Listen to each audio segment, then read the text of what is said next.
Hello, and thank you for the opportunity for me to talk about my research that I've done in Kansas, working with spring cover crops and grassland birds.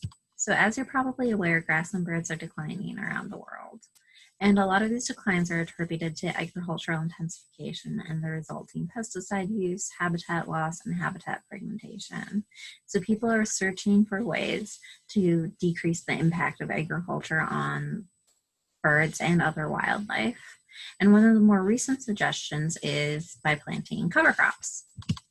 So for Kansas, this refers primarily to spring cover crops in western Kansas because it works really well with the current crop rotation of grain, sorghum, or corn over to winter wheat.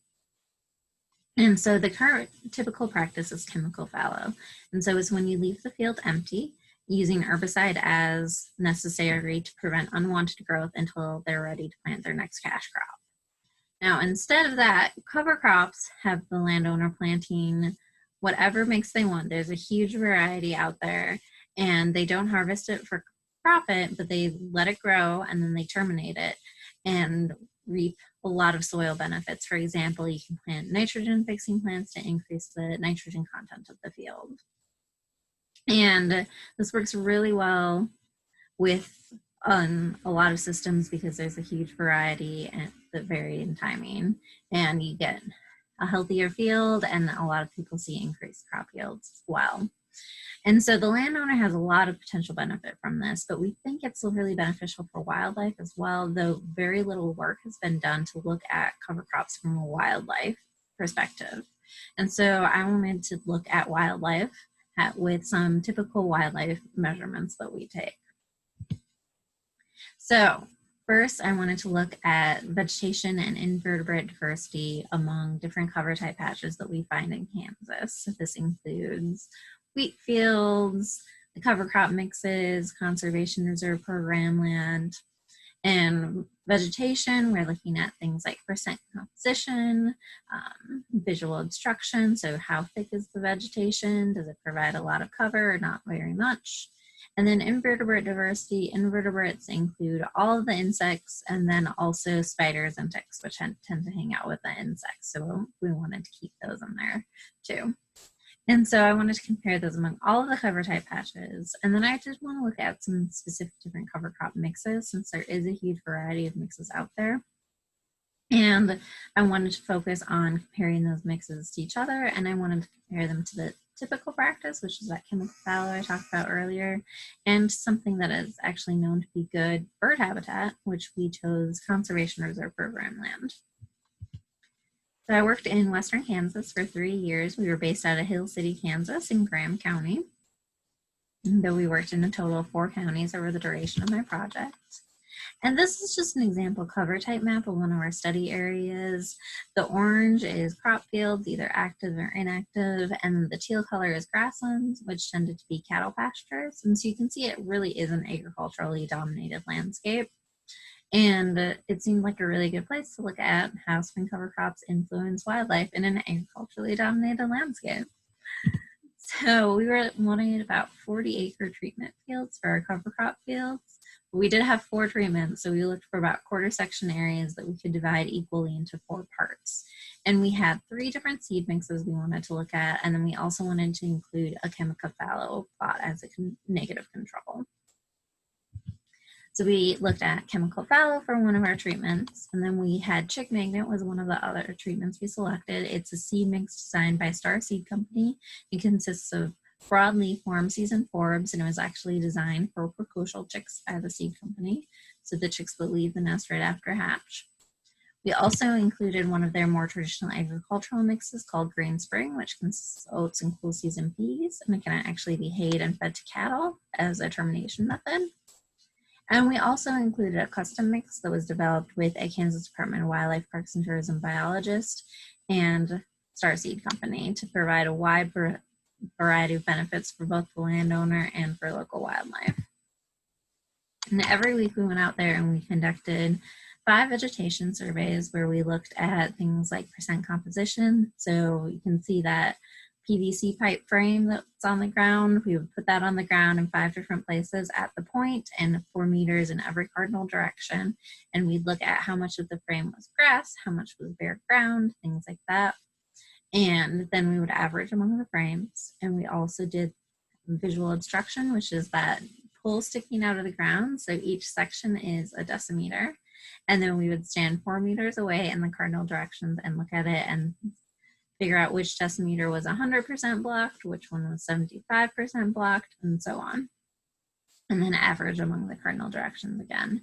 We did this for our cover crop fields, the chemical fallow treatment, conservation reserve program land, which we assume is good grassland bird habitat, and then also wheat fields, which is the dominant cover type. And we also did 2 invertebrate surveys for each patch. So you can see kind of the zigzag pattern. Each line is 100 meters long, and we would walk the 100 meters, sweeping each pace, and then put the insects in a bag at the end so we could take them and count them and weigh them when we got them.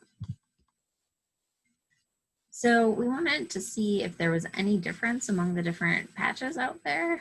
And so in order to do that, we had a couple different steps we had to go through. So first, we used a MANOVA to basically look at all of the different measurements and say, if you're looking at all of these, is there some difference somewhere in all of these measurements we're telling you between the different patches? Which we got a yes. So then we went on to the next step, and so then we pulled out all of the different measurements we took individually, and we went, okay, is there a difference in this measurement? And then for all of the ones that we had yes, which was actually everything we looked at, we ran another test and we said, okay, so of these patches that we're looking at, which ones are different from each other? And that was the LSD test. So we did this for our vegetation surveys, which were from May through August for 2017 and 2018, and our invertebrate surveys from June 2017. We had to stop sorting prematurely due to COVID-19. Moving on to the data, so each column is a different patch type, and the letters, if they have the same letter, it means they're not statistically different from each other, but if they have different letters, it means the test found them to be different from each other. So if you look at the far left, that's chemical fallow, so our negative control. And then the far right is actually just common cover type of wheat, but second to the right is conservation reserve program land, which is our positive control. And then all of our cover crop mixes are in the middle, so you can compare them as you go.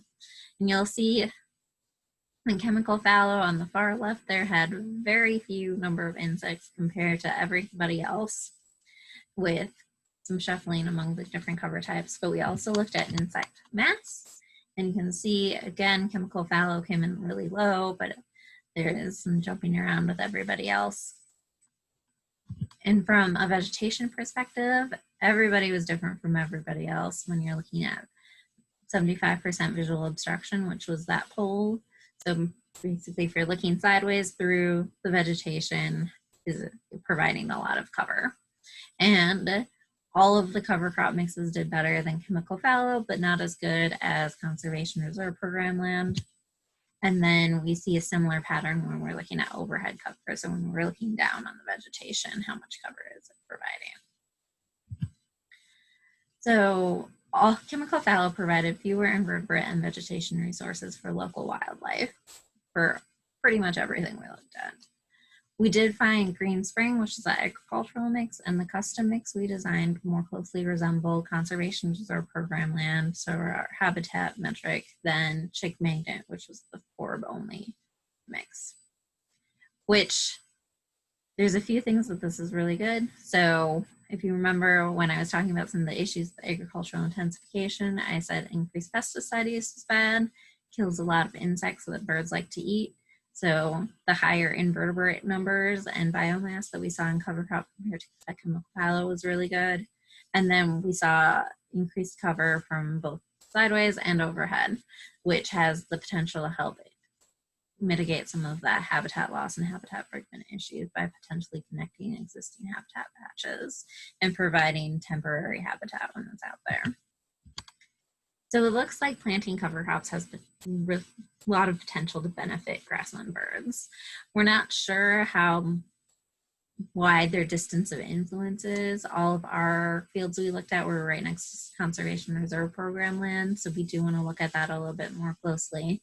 But it does look like any mix was better than chemical fallow, so landowners really have a wide variety of options so that they can plant whatever they want to get the benefits they want for their field and still provide some benefits for wildlife. But if you're going at it from a wildlife perspective, the mixes that did contain a grass and forb component more closely resembled what we know to be existing bird habitat. So that might play some influence in what landowners choose to do in the future. A ton of people put a ton of effort into this project. I sadly don't have time to name them all, but local biologists, landowners who were willing to plant our mixes, technicians who helped collect data.